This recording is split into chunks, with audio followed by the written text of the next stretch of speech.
شروع اللہ کے نام سے جو بڑا مہربان اور نہایت رحم کرنے والا ہے۔ السلام علیکم سامعین، میں طاہرہ ذیشان ہوں اور آپ دیکھ رہے ہیں ہمارا چینل حکایات و واقعات۔ پتن پتن کے پاپی۔ لالو ماجھی اتنا بوڑھا ہو گیا ہے کہ چارپائی سے مشکل سے اٹھتا ہے۔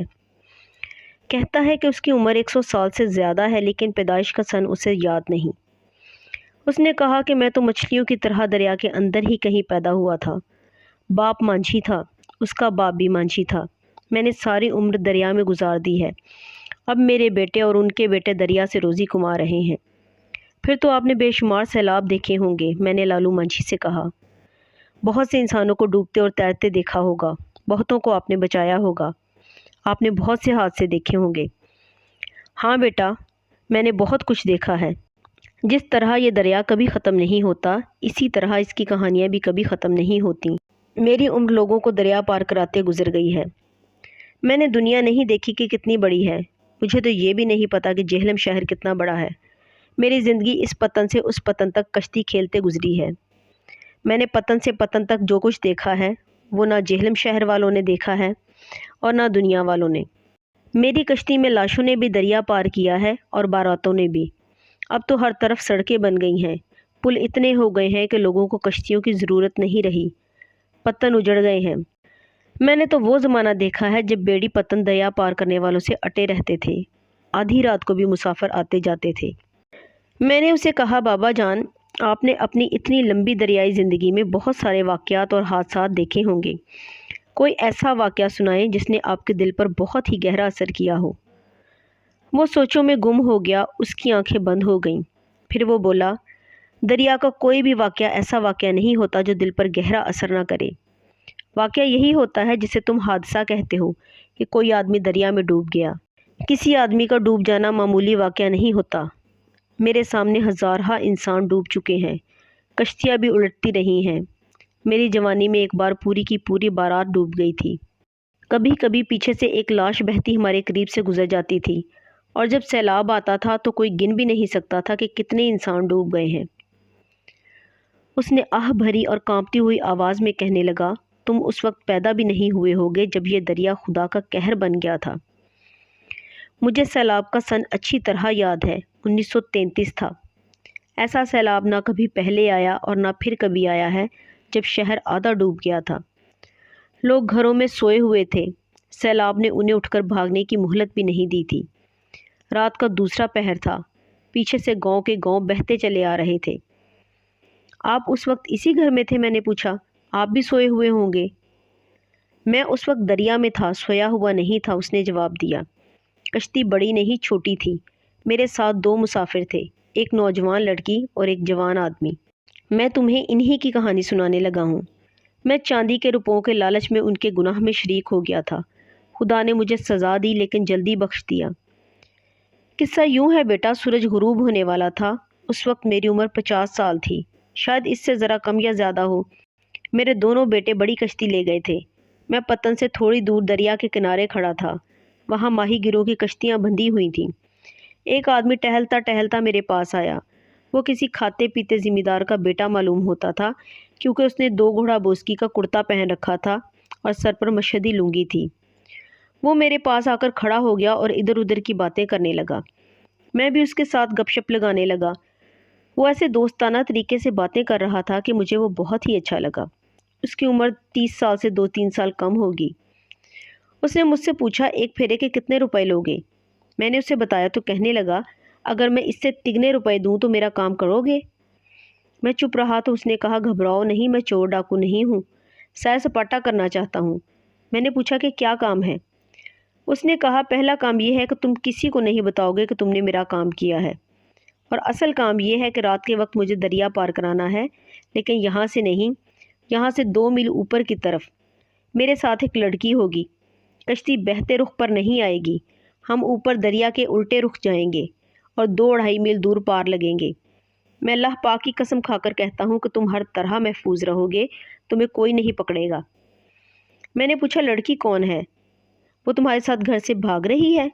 اس نے کہا، تم اس کا غم نہ کرو، لڑکی کے پیچھے کوئی نہیں آئے گا، میں ذمہ دار ہوں۔ تم یہ بتاؤ کہ تم بڑی کشتی مسافروں سے بھر کر پار جانے کے جتنے پیسے کماتے ہو ان سے تگنے منظور ہیں؟ یہی تو ہماری روزی کا ذریعہ ہے، لوگوں کو دریا پار کرانا۔ کسی آدمی کا کسی لڑکی کو بھگا لے جانا کوئی عجیب واقعہ نہیں تھا۔ ہماری کشتیوں پر ڈاکوؤں اور رہزنوں نے بھی دریا پار کیے ہیں۔ عورتیں گھروں سے بھاگ کر ہماری کشتیوں سے دریا پار چڑھی ہیں۔ اب ایک اور امیرزادہ کسی لڑکی کو بھگا کر لے جا رہا تھا۔ میں نے اسے کہا، تگنے نہیں چوگنے۔ اس نے میرے کندھے پر ہاتھ رکھ کر کہا، میں تمہارا زیادہ حق نہیں ماروں گا، 50 روپے نقد دوں گا۔ میں نے کہا، مجھے منظور ہے، لیکن میں نوٹ نہیں لوں گا، ملکہ کے روپے پورے 50 گن کر لوں گا۔ تم شاید یہ کہو کہ ملکہ کے روپوں میں کیا خاص بات تھی، اور شاید تم یہ بھی کہو کہ 50 روپے تو بہت تھوڑی رقم ہے۔ بیٹا، اس زمانے کے 50 روپے بہت زیادہ ہوتے تھے۔ ہم نے اپنے زمانے میں 1 روپے کا 25 سیر آٹا کھایا ہے۔ 50 روپے تو کسی دولت والے کے پاس ہوتے تھے، اور ملکہ کے روپے کو ہم لوگ اس لیے پسند کرتے تھے کہ یہ خالص چاندی کا اور پورے تولے کا ہوتا تھا۔ بعض اوقات سنار کے پاس تول کے حساب سے بیچو تو آنا 2 پیسے فالتو مل جاتے تھے۔ اس روپے پر ملکہ وکٹوریہ کی تصویریں ہوتی تھی اور دوسرے روپوں پر بادشاہ کی۔ اس زمانے میں نوٹ بہت کم ہوتے تھے، چاندی کے روپے چلتے تھے۔ تو 50 روپوں پر آپ کا سودا طے ہو گیا، میں نے کہا۔ وہ مان گیا، بوڑھے ماجھی نے کہا، اور کہنے لگا کہ ملکہ کے روپوں کا وعدہ نہیں کرتا، نوٹ نہیں دوں گا۔ اس نے مجھے دریا کے الٹے رخ تقریباً 2 میل دور ایک جگہ بتائی جہاں دریا کا کنارہ کٹ کر تھوڑا اندر کو ہو جاتا تھا۔ وہاں اکٹھے ہی بہت سارے درخت تھے اور ان کے ساتھ تھوڑی تھوڑی اونچی چٹانیں بھی تھیں۔ آدھی رات سے پہلے مجھے چھوٹی کشتی وہاں لے جا کر کٹے ہوئے کنارے میں چھپا کر رکھنی تھی۔ اس نے کہا تھا کہ وہ وہاں نہیں ہوگا، کسی بھی وقت لڑکی کو لے کر آ جائے گا۔ اس نے یہ بھی کہا کہ کشتی چپوؤں سے نہیں بلکہ لمبے بانس سے چلے گی۔ اس کا مطلب یہ تھا کہ چپوؤں سے پانی میں شڑاپ شڑاپ کی جو آواز آتی ہے وہ رات کے سناٹے میں دور تک سنائی دے گی۔ میں خود بھی بانس سے ہی کشتی کھیلنا چاہتا تھا۔ الٹے رخ چپو کہاں مارے جاتے ہیں، دریا پہلے ہی جوش میں تھا۔ سردیوں کی بات اور ہے، دریا مر جاتا ہے۔ میں نے سوچا کہ آدھی رات کو کشتی اتنی دور اوپر لے جاؤں اور وہ نہ آئے تو میں نے کیا کمایا۔ میں نے اسے کہا کہ اگر اسے مجھ پر اعتبار ہے تو 50 روپے ابھی ادا کر دے، میں اسے اپنا گھر اور نام بتا دیتا ہوں، دھوکہ دوں تو مجھے پکڑ لے، اور اگر رات کو وہ نہ آئے تو رقم میری۔ وہ یہ شرط بھی مان گیا اور مجھے ذرا دور لے گیا۔ اس نے کرتا اوپر اٹھایا تو میں نے اس کی کمر کے گرد ایک کپڑا بندھا دیکھا۔ اسے کھولا تو بہت سے نوٹ اور روپے نکلے۔ اس نے روپے گنے تو 36 نکلے، باقی سب نوٹ تھے۔ ان میں 21 ملکہ کے تھے اور باقی بادشاہ کے۔ اس نے 35 روپے مجھے دیے، ایک نوٹ 10 کا اور ایک 5 کا دیا۔ میں نے رقم اپنے تہبند سے باندھ کر قبلہ رو قسم کھائی کہ آدھی رات سے پہلے میں موجود ہوں گا۔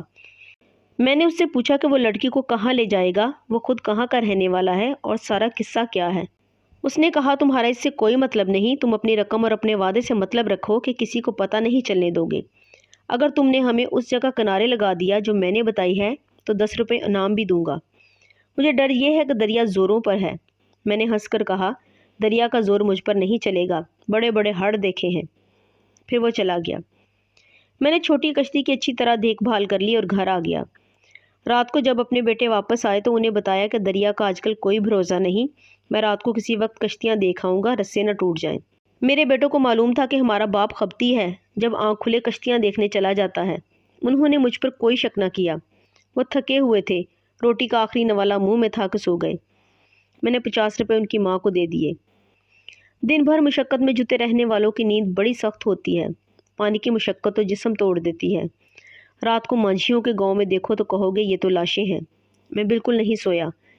آدھی رات سے بہت پہلے چپکے سے باہر نکلا، بانس اٹھایا اور کشتی تک گیا۔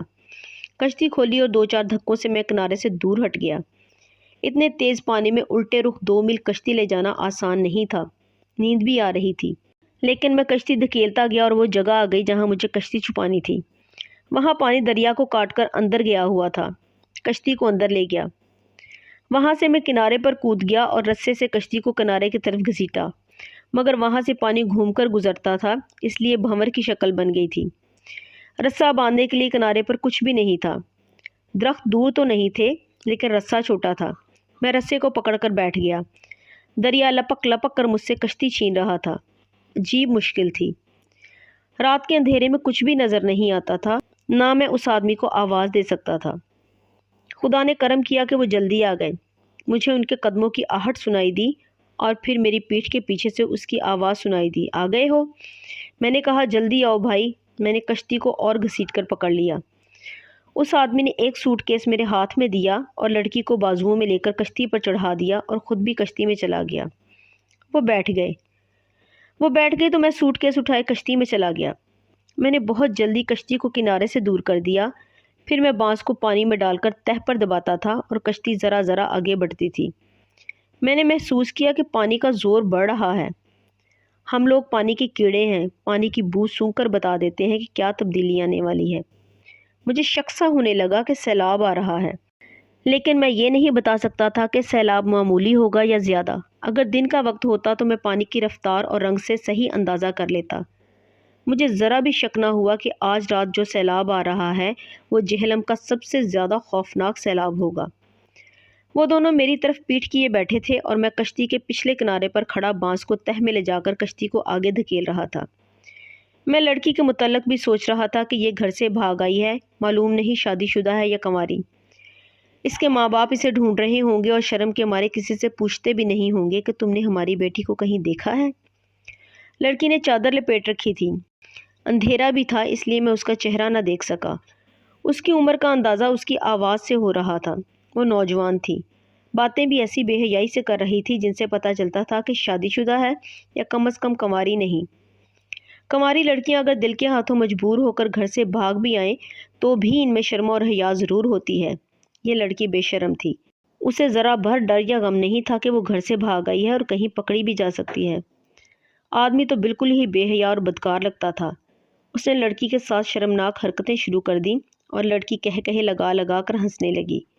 پھر وہ بھی جواب میں اس کے ساتھ شرمناک حرکتیں کرنے لگی۔ آدمی نے مجھ سے سوٹ کیس مانگا جو میں نے اسے اٹھا کر دے دیا۔ اس نے سوٹ کیس کھولا اور اس میں سے کچھ نکالا۔ تھوڑی دیر بعد مجھے شراب کی بو آئی۔ اندھیرے میں مجھے بوتل نظر نہیں آتی تھی۔ وہ کسی بہت بڑے ذمہ دار کا بیٹا معلوم ہوتا تھا۔ کئی مسلمان ذمہ دار دیسی شراب پیا کرتے تھے اور بدکاری تو ان کا مشغلہ تھا۔ میں کشتی دھکیلتا گیا۔ منزل دور نہیں تھی، مگر پانی کا زور بڑھ رہا تھا، یا شاید میں تھک گیا تھا۔ اگر میں تھک گیا تھا تو اس کی وجہ یہ تھی کہ ان دونوں کی بے حیائی اور شراب کی بو نے مجھ میں غصہ بھر دیا تھا۔ اس آدمی نے گھوم کر میری طرف دیکھا اور کہا، لو بھائی 2 گھونٹ تم بھی پی لو، جسم میں جان آ جائے گی۔ میں نے انکار کیا تو لڑکی نے ہنس کر کہا، پاگل ہے جو انکار کر رہا ہے۔ اس آدمی نے لڑکی سے کہا، تم بھی تو پاگل ہو، 1 گھونٹ پی کر دیکھو، بہشت کا نظارہ ہو جائے گا۔ لڑکی بولی، نانا مجھے تو اس کی بو بھی بری لگتی ہے۔ اس کے ساتھی نے اسے زبردستی پلا دی۔ کچھ دیر گزری تو لڑکی نے چادر اتار کر پرے پھینک دی اور اپنے ساتھی سے لپٹ گئی اور پہلے سے بھی زیادہ شرمناک حرکتیں شروع کر دیں۔ کشتی نے ہلکا سا ہچکولا کھایا تو میں ہوشیار ہو گیا۔ فوراً ہی ایک اور ہچکولے نے ہماری کشتی کو اوپر اٹھا کر گرایا۔ میں نے بیٹھ کر ستاروں کی روشنی میں پانی کو دیکھنے کی کوشش کی۔ مجھے لہریں نظر آئیں۔ میں نے کشتی کو کنارے کی طرف کرنا شروع کر دیا۔ اچانک کشتی بہت اوپر اٹھی اور آگے سے نیچے ہو کر گری، پھر اٹھی اور پھر گری، اور میں بھی سوچ ہی رہا تھا کہ مجھے جلدی سے کنارے کے ساتھ ہو جانا چاہیے کہ مجھے دور سے ایسا شور سنائی دینے لگا جیسے بہت سی ریل گاڑیاں بھاگی آ رہی ہوں۔ شور ہوا کی رفتار سے ہم تک پہنچ گیا۔ کشتی اتنی زور سے اوپر کو گئی کہ میرے ہاتھ سے بانس چھوٹ گیا اور دریا میں جا پڑا اور کشتی بہت ہی تیزی سے پانی کے رخ کو بہنے لگی۔ سیلاب چڑھ رہا تھا۔ لہروں کا شور اتنا کہ دماغ پھٹ رہے تھے۔ کشتی ایک بار پھر اوپر گئی۔ مجھے لڑکی کی چیخ سنائی دی۔ کشتی بہت بڑی لہر پر چڑھ گئی تھی، مگر آگے گرنے کے بجائے گھوم کر ایک ہی جگہ ناچنے لگی۔ پھر اچانک گری اور ایک اور لہر نے اوپر جا کر کشتی کو دبا لیا۔ آدھی سے زیادہ کشتی پانی سے بھر گئی۔ اب سیلاب سے نکلنے کی کوئی صورت نہیں تھی۔ میں نے ادھر ادھر دیکھا۔ اندھیرے میں مجھے جو کنارے نظر آ رہے تھے وہ غائب ہو چکے تھے۔ کشتی اب اوپر جا جا کر گرتی تھی۔ لڑکی اور اس کا ساتھی ایک دوسرے سے لپٹ گئے تھے۔ آدمی مجھے پکار پکار کر پوچھ رہا تھا کہ میں انہیں بچا سکوں گا یا نہیں۔ میں نے چلا کر کہا، کمبختو، تمہیں بدکاری کے لیے دریا ہی ملا تھا؟ یہ خدا کا عذاب ہے۔ پانی پر گناہ کرنے والوں، خدا سے نجات مانگو۔ مگر خدا سخت ناراض تھا۔ ایک لہر نے کشتی کو اٹھایا تو پورے کے پورے درخت نے کشتی کو دبوچ لیا۔ یہ درخت سیلاب میں بہتا آ رہا تھا۔ میں کشتی سے سیلاب میں جا پڑا، لیکن درخت کی ایک موٹی شاخ کو میں نے مضبوطی سے پکڑ لیا۔ کشتی ڈوب گئی تھی اور ان دونوں کی مجھے کوئی آواز سنائی نہ دی۔ میں درخت کو پکڑے ہوئے تیرنے لگا اور تیرتے تیرتے میں شاخوں کے ذریعے درخت کے اوپر جانے کی کوشش کرنے لگا۔ میں اوپر چلا گیا اور ایک موٹے ٹہن کو بازوؤں میں جکڑ لیا، مگر سیلاب کے زور سے درخت کا اوپر کا حصہ نیچے آ گیا اور نیچے کا اوپر ہو گیا۔ میں ڈوب گیا۔ سانس روک کر میں نے سطح پر آنے کی کوشش کی تو اوپر سے درخت نے مجھے نیچے ہی دبائے رکھا۔ اگر میں تیراک اور مانجھی نہ ہوتا تو وہیں ڈوب کر مر جاتا۔ میں پانی کے نیچے زور لگا کر ایک طرف ہو گیا اور اوپر اٹھایا اور درخت کا خیال چھوڑ دیا۔ اس کے بعد میری یہ حالت ہونے لگی کہ لہریں مجھے گیند کی طرح اوپر اچھالنے لگیں۔ میں نے جسم ڈھیلا ڈھالا چھوڑ دیا، صرف یہ احتیاط کی کہ پانی ناک یا منہ کے راستے اندر نہ چلا جائے۔ میں نے کئی سیلاب دیکھے تھے مگر یہ سیلاب بہت ہی ظالم تھا۔ میں کنارے کی طرف تیرنے کی کوشش کرتا تھا تو لہریں مجھے اٹھا کر آسمان پر لے جاتی اور وہاں سے گرا دیتی تھیں۔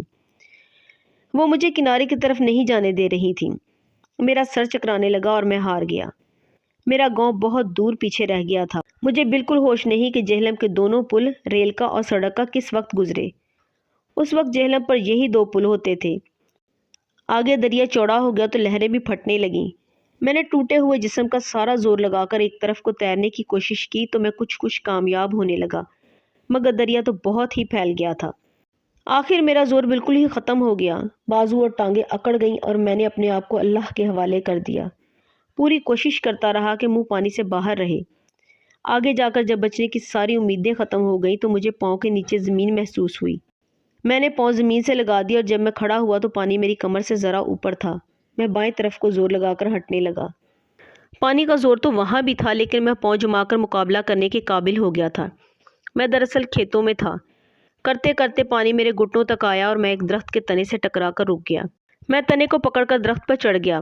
اوپر تنے سے 3-4 ٹہن ایک ہی جگہ سے شروع ہوتے تھے۔ میں اس جگہ ٹانگیں لٹکا کر بیٹھ گیا۔ جسم کے سارے جوڑ درد کر رہے تھے اور سانسیں پھول گئی تھیں۔ بیٹھنے کی جگہ اتنی اچھی تھی کہ میں نے پیٹھ پیچھے کی تو مجھے ٹہن کا سہارا مل گیا۔ میں بچ گیا تھا۔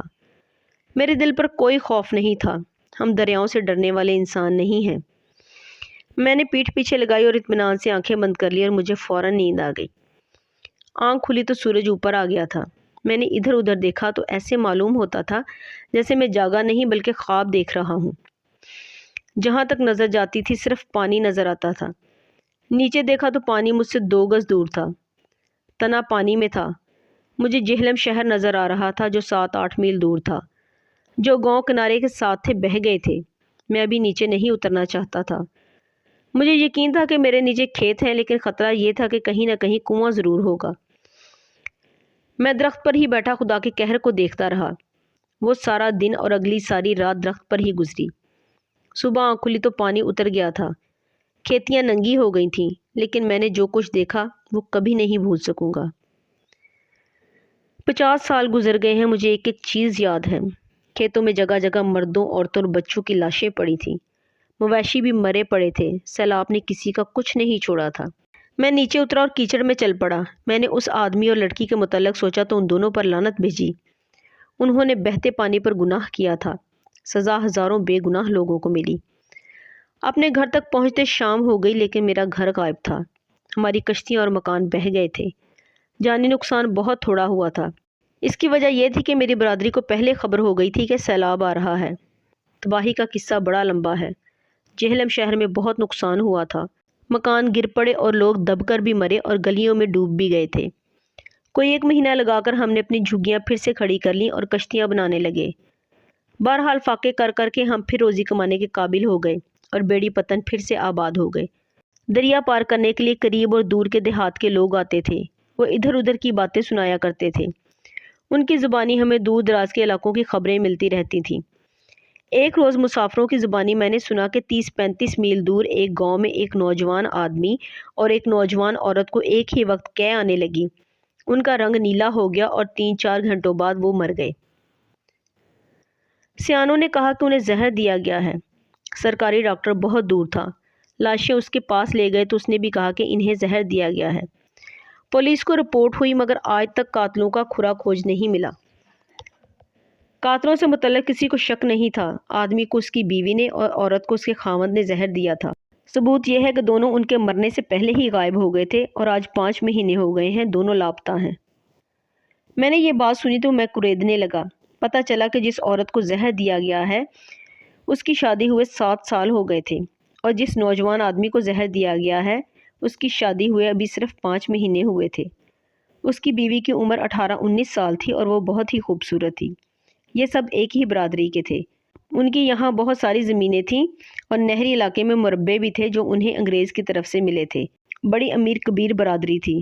مرد عیاشی کے عادی تھے۔ کسی بچے کا ختنہ ہو یا کسی کی منگنی کریں، شہر سے رنڈیاں بلا کر نچاتے اور شراب پیتے تھے۔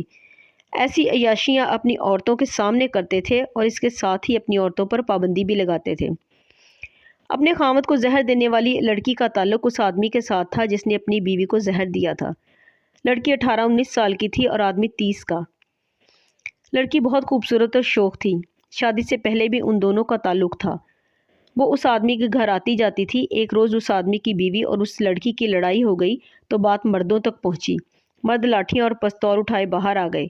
مرا تو کوئی نہیں، 3 آدمی زخمی ہوئے۔ پھر بڑوں نے اور ان کے پیر صاحب نے ان کا راضی نامہ کرا دیا۔ اس کے بعد اس آدمی کی اپنی بیوی کے ساتھ روزمرہ کی لڑائی شروع ہو گئی۔ ساری برادری میں یہ عورت بہت شریف تھی۔ اس نے اپنے خاوند کو کہہ دیا کہ اس گھر میں یہ لڑکی نہیں آئے گی۔ اس لڑکی کو جس نے خاوند کو زہر دیا ہے، ماں باپ نے فوراً بیاہ دیا تھا۔ ان کا خیال تھا کہ اس طرح پابند ہو کر ٹھیک ہو جائے گی، لیکن سنا تھا کہ اس نے اپنے خاوند سے یہ الفاظ کہے تھے کہ اگر تم زندہ رہنا چاہتے ہو تو مجھے کسی بہانے طلاق دے دو یا مجھے جان سے مار ڈالو۔ ان دونوں کی ایک روز بھی نہ بنی۔ لڑکی نے 5 مہینوں میں شاید صرف 5 دن اپنے سسرال میں گزارے ہوں گے۔ وہ اس آدمی سے ملتی رہتی تھی۔ ادھر اس آدمی کی بیوی نے طوفان کھڑا کر رکھا تھا۔ ایک رات گاؤں میں ایک شادی تھی، بہت رونق بنی ہوئی تھی۔ پتہ چلا کہ لڑکی کو خاوند نے کھیتوں میں جا پکڑا ہے اور اسے بہت مارا پیٹا ہے۔ وجہ صاف ظاہر ہے۔ 5-6 دنوں بعد اس آدمی کی بیوی اور اس لڑکی کے خاوند کو قے آئی اور وہ دونوں چند گھنٹوں میں مر گئے۔ اس سے کچھ دیر پہلے آدمی اور لڑکی غائب ہو گئے تھے۔ گاؤں میں ہر کوئی روتا تھا۔ اس نوجوان آدمی کی ماں جب اس کا صحرا ہاتھ میں لے کر بیان کرتی تھی تو گاؤں کی عورتوں کی چیخیں نکل جاتی تھیں، پتھر بھی کانپ جاتے تھے۔ میں نے اپنی بیوی کو زہر دینے والے آدمی کا حلیہ پوچھا تو مجھے یہ 16 آنے آدمی وہی لگا جس نے لڑکیوں کو بھگا کر میری کشتی میں بٹھایا تھا۔ دن پوچھے تو پتہ چلا کہ جس رات سیلاب آیا تھا اس سے وہ ایک رات پہلے غائب ہوئے تھے۔ میں نے ہونٹ دانتوں میں دبا لیے اور یہ بھید سینے میں دبا لیا کہ میں دونوں قاتلوں کو جانتا ہوں۔ میں نے کسی کو نہیں بتایا کہ ان دونوں کو قدرت وہی سزا دے چکی ہے جو انہیں ملنی چاہیے تھی اور ان کی لاشوں کو دریا کھا گیا ہے یا کہیں گدھ اور گیدڑ کھا چکے ہوں گے۔ قدرت سزا ضرور دیتی ہے، خواہ کسی رنگ میں دے۔ لالو مانجھی نے گہرا سانس لیا اور کہنے لگا، کہانی یہیں پر ختم نہیں ہوئی۔ 3-4 سال بعد کا واقعہ ہے۔ رات ابھی اندھیری ہوئی تھی کہ ایک مانجھی میرے پاس آیا۔ میں چونکہ برادری میں سب سے بڑا تھا اس لیے کوئی ایسی بات ہو جاتی تو مانجھی مجھے آ کر بتاتے تھے۔ اس مانجھی نے بتایا کہ ایک لڑکی نے شام سے ذرا پہلے اس سے پوچھا تھا کہ 2 سواریوں کو چھوٹی کشتی میں پتن سے دور سے پار چڑھانے کے کتنے پیسے لوگے۔ میں نے پوچھا کہ دوسری سواری کہاں ہے تو اس نے بتایا کہ ابھی آتی ہے۔ یہ لڑکی ابھی تک چھوٹی کشتیوں کے قریب گھوم پھر رہی ہے۔ میں ابھی آیا ہوں۔ وہ پریشانی کے عالم میں وہیں پھر رہی ہے۔ میں باہر نکل گیا۔ باہر جا کر دیکھا تو ایک عورت چادر لپیٹے ہوئے دریا کے کنارے کھڑی نظر آئی۔ میں نے جاتے ہی پوچھا، تم پار جانا چاہتی ہو؟ اس نے کہا، ہاں، لیکن دوسری سواری کو آ لینے دو، اور وہ ادھر ادھر دیکھنے لگی۔ میں نے پوچھا، دوسری سواری یہیں آئے گی یا اس نے کوئی اور جگہ بتائی تھی؟ اس کے منہ سے نکل گیا، دوسری جگہ بھی دیکھ آئی ہوں، اسے آنا تو وہیں تھا۔ مجھے دال میں کچھ کالا نظر آیا۔ میں نے اس سے پیار سے کہا، میں تمہیں پار چڑھا دوں گا، گھبراؤ نہیں، مجھے اپنا باپ سمجھو۔ چلو اسی جگہ چلتے ہیں جہاں اس نے تمہیں آنے کے لیے کہا تھا کہ وہ آ جائے گا۔ وہ گھبرا گئی اور بولی، تمہیں کس نے بتایا کہ وہ مرد ہے؟ میں نے اس کے سر پر ہاتھ رکھ کر کہا، بیٹی، قریب ہو کر میرا چہرہ دیکھو۔ اندھیرے میں تمہیں میرے سفید بال نظر نہیں آئیں گے۔ میں تمہیں پھر یقین دلاتا ہوں کہ میں تمہارا باپ ہوں، دھوکہ نہیں دوں گا۔ میری بات کان کھول کر سنو، جو اس وقت تک نہیں آیا وہ کبھی نہیں آئے گا۔ مرد پہلے پہنچا کرتے ہیں یا ساتھ آیا کرتے ہیں۔ وہ ڈر گیا ہے، بزدل ہے وہ۔ چلو میرے ساتھ اس جگہ جہاں اس نے آنے کے لیے کہا تھا کہ میں آ جاؤں گا۔ لڑکی نے کہا، کتنے پیسے لوگے؟ منہ سے مانگو۔ روپے مانگو گے تو روپے دوں گی، زیور مانگو گے تو خالص سونے کا زیور دوں گی۔ میں نے پھر اس کے سر پر ہاتھ رکھ دیا اور کہا، باپ اپنی بیٹی سے اجرت نہیں لے گا۔ وہ میرے ساتھ دریا کے اوپر کے رخ چل پڑی۔ میں نے اس کے دل کا بھید معلوم کرنے کی بہت کوشش کی، لیکن اس نے کچھ نہیں بتایا، ٹال مٹول کرتی رہی۔ اسے مجھ پر اعتبار ضرور آ گیا تھا۔ چلتے چلتے وہ مجھے 2 میل دور بالکل اسی جگہ لے گئی جہاں سے میں نے 4 سال گزرے اس آدمی کو لڑکی کے ساتھ کشتی میں بٹھایا تھا۔ چوری چھپے بیٹھنے کے لیے وہ جگہ بہت اچھی تھی۔ وہ وہاں رک گئی اور بولی کہ اسے یہاں آنا تھا۔ میں نے وہ جگہ دیکھی تو میرا جسم تھر تھر کانپنے لگا۔ مجھے 4 سال پہلے کی قیامت یاد آ گئی۔ میں بہت بےتاب ہوا کہ اسے کہوں کہ دیکھو لڑکی، ماں باپ کی عزت کو مٹی میں ملا کر بھاگنے والی لڑکیاں یہاں سے دریا پار نہیں کر سکتی۔ تم فوراً چلی جاؤ اور ماں باپ کے قدموں میں جا کر سر رکھ دو۔ مگر میں اسے کچھ نہیں کہہ سکا کیونکہ وہ امیر زادی معلوم ہوتی تھی اور مجھے غریب ملاح سمجھ کر بار بار روپوں اور زیور کا لالچ دیتی تھی۔ وہ جوان تھی اور خوبصورت بھی۔ ہم وہاں بیٹھ گئے اور رات گزرتے گزرتے آدھی گزر گئی۔ وہ بار بار اٹھ کر ادھر ادھر جاتی اور پھر میرے پاس آ بیٹھتی تھی۔ آخر وہ گھٹنوں میں سر دے کر رونے لگی۔ میں نے اسے تسلی دلاسا دیا تو وہ رو رو کر بے حال ہونے لگی۔ قصہ مختصر یہ کہ وہ ہار گئی تھی اور میرے پیار اور شفقت نے اس کے دل پر ایسا اثر کیا کہ وہ دل کی باتیں اگلنے لگی۔ وہ آخر عورت ذات تھی، گھر سے بھاگی ہوئی تھی، رات کا وقت تھا۔ اس کا آشنا اسے دھوکہ دے گیا تھا۔ اس کے پاؤں تلے سے زمین نکل گئی تھی۔ میں نے باتوں کے جادو سے اس کے دل کی باتیں معلوم کر لیں۔ اس نے بتایا کہ وہ ایک عیاش خاندان کی لڑکی ہے۔ جب اس نے اپنے خاندان کے مردوں کی عیاشی کی باتیں سنائی تو وہی باتیں تھیں جو میں سن چکا تھا۔ اس نے کہا ہمارے مردوں نے ہمیں بھی گمراہ کر دیا ہے۔ میں نے کہا وہ شاید تمہارا ہی خاندان تھا جس کے ایک آدمی نے 4-5 سال گزرے اپنی بیوی کو زہر دے کر مارا تھا اور ایک نوجوان لڑکی اپنے خاوند کو زہر دے کر اس کے ساتھ بھاگ گئی تھی۔ لڑکی نے میری طرف دیکھا اور اداس لہجے میں کہنے لگی میں آج اسی کے گناہ کی سزا بھگت رہی ہوں۔ وہ آدمی میرا بڑا بھائی تھا جس نے اپنی اتنی نیک اور شریف بیوی کو زہر دیا تھا۔ یہ اس لڑکی کا جادو چلا تھا۔ وہ لڑکی تو ایک خوبصورت کتیا تھی۔ اللہ جانے انہیں زمین نگل گئی ہے یا کہاں چلے گئے ہیں۔ پولیس نے سارا ملک چھان مارا ہے۔ میں نے کہا زمین نہیں، انہیں دریا نے نگل لیا تھا۔ میں نے اسے ساری بات سنائی اور پھر کہا سنو بیٹی، تم گھر چلی جاؤ۔ گھر سے بھاگنے والوں کو اس دریا کے سوا کہیں بھی پناہ نہیں مل سکتی۔ تمہارا دوست اب نہیں آئے گا۔ اس نے آہ بھر کر کہا ہاں اب تو نہیں آئے گا۔ تم نے ٹھیک کہا تھا کہ وہ مرد نہیں بزدل ہے۔ وہ میرے خاندان اور میری ذات کا آدمی نہیں، کمین ذات کا ہے۔ گاؤں کے درزی کا بیٹا ہے۔ وہ کبڈی کا کھلاڑی تھا۔ اس کا جسم لوہے کا بنا ہوا ہے۔ مجھے اس کا جسم بہت ہی اچھا لگتا تھا اور سچی بات یہ ہے کہ میرا تعلق اس کے جسم کے ساتھ تھا۔ اب لڑکی تھک ہار کر اس طرح بول رہی تھی جیسے خواب میں بول رہی ہو۔ اپنے آپ ہی اپنے سینے سے گناہوں کے زہر کو اگل رہی تھی۔ کہنے لگی ہمارے مرد کبھی کبھی گھر میں رنڈیاں نچاتے تھے اور شراب پی کر انہیں روپے دیتے تھے اور ان کے ساتھ بے شرمی کی حرکتیں کرتے تھے۔ میرا بھائی تو بہت ہی عیاش تھا۔ جس لڑکی کے ساتھ وہ گھر سے بھاگا ہے وہ ہمارے گھر آیا کرتی تھی۔ 2-3 بار میں گھر میں اکیلی تھی۔ جب یہ لڑکی آئی تو میرے بھائی نے اسے کمرے میں لے جا کر اندر سے دروازہ بند کر لیا۔ اس وقت میری عمر 14-15 سال تھی۔ میرے کچے دماغ نے سوچا کہ یہی زندگی ہے۔ میں نے درزی کے اس کڑیل بیٹے کو دل میں بٹھا لیا۔ جب میں بڑی ہوئی تو میری منگنی اپنی برادری میں ہو گئی۔ میں کسی سے نہ کہہ سکی کہ میں تو درزی کے بیٹے سے شادی کر چکی ہوں۔ میں نے اسے بھاگ چلنے کو کہا تو وہ مان گیا۔ میں اس جگہ کو اچھی طرح جانتی ہوں۔ کئی بار گھوڑی پر ادھر سے گزر کر پتن سے کشتی پر دریا پار کیا ہے۔ میں رات کے پچھلے پہر گھر سے زیور اور رقم چرا کر نکلی تھی۔ آج دوپہر یہاں پہنچی ہوں۔ اس نے کہا تھا کہ وہ شام سے پہلے پہنچ جائے گا مگر نہیں آیا۔ اب تو نہیں آئے گا۔ میں نے اسے یہ بھی کہا تھا کہ چلو میں تمہیں گھر چھوڑ آتا ہوں لیکن وہ نہ مانی اور کہنے لگی اب گئی تو گھر والے مجھے جان سے مار دیں گے۔ ذرا سوچ کر بولی تم جاؤ کشتی لے آؤ۔ اس نے ایک پوٹلی میرے آگے رکھ دی اور کہا اس میں رقم اور زیورات ہیں، جو جی چاہے اٹھا لو، مجھے پار چڑھا دو یہیں سے۔ میں نے اس سے نہیں پوچھا کہ وہ پار کس کے پاس جائے گی۔ میں نے اسے کہا کہ کشتی لے آتا ہوں لیکن میں نے فیصلہ کر لیا تھا کہ کشتی نہیں لاؤں گا، جہاں جاتی ہے چلی جائے۔ میں پہلے 2 گناہ گاروں کے ساتھ سزا بھگت چکا تھا۔ میں اٹھ کر چل پڑا۔ 20-25 قدم دور گیا ہوں گا کہ مجھے پانی اچھلنے کی آواز سنائی دی۔ میں دوڑ کر پیچھے گیا۔ راستے میں ہی رک کر دریا میں دیکھا کہ کوئی پانی میں شراب کر رہا تھا۔ مجھے اچھی طرح نظر آ گیا کہ کوئی انسان ڈوب رہا ہے۔ میں اس جگہ دوڑ کر پہنچا جہاں لڑکی بیٹھی تھی، وہ وہاں نہیں تھی۔ وہ دراصل مجھے کشتی لانے کے بہانے وہاں سے بھیج کر دریا میں کود جانے کا فیصلہ کر چکی تھی۔ میں نے اندھیرے میں دریا کی طرف دیکھا۔ پانی معمول کے مطابق بہہ رہا تھا اور اس نے ایک اور گناہ گار کو نگل لیا تھا۔ لڑکی نے ڈوب کر خودکشی کر لی تھی۔ بیٹا تمہیں شاید یقین نہ آئے، کہو گے کہ غریب مانجھی جھوٹ بولتا ہے۔ میرا اللہ گواہ ہے کہ مجھے زیورات اور رقم کی پوٹلی وہیں پڑی ملی جہاں اس نے میرے سامنے رکھی تھی۔ وہ شاید یہ دولت میرے لیے چھوڑ گئی تھی۔ اچانک میری آنکھوں کے آگے کوئی چیز چمکی۔ میرا دماغ روشن ہو گیا۔ میں نے پوٹلی اٹھائی اور زور سے دور دریا کے اندر پھینک دی۔ میں نے اپنے آپ سے کہا اسی سونے اور روپوں نے انسانوں کو بدکار بنایا ہے۔ یہ جاگیریں اور مربے مردوں کو اندھا اور بے غیرت بنا رہے ہیں۔ خاندان کی آبرو اس دولت نے خاک میں ملا دی ہے۔ بھائی کسی کی بہن کو گھر سے بھگا لایا اور بہن کسی کے پیچھے بھاگ گئی۔ جس پتن پر بھائی نے پاپ کیا، اسی پتن پر بہن نے گناہوں کا کفارہ ادا کیا۔ یہ دھن دولت کی لعنت ہے۔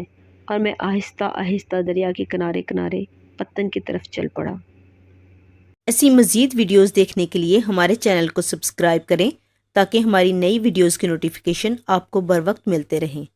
ملتے ہیں پھر کسی نئی ویڈیو کے ساتھ، تب تک کے لیے اللہ نگہبان۔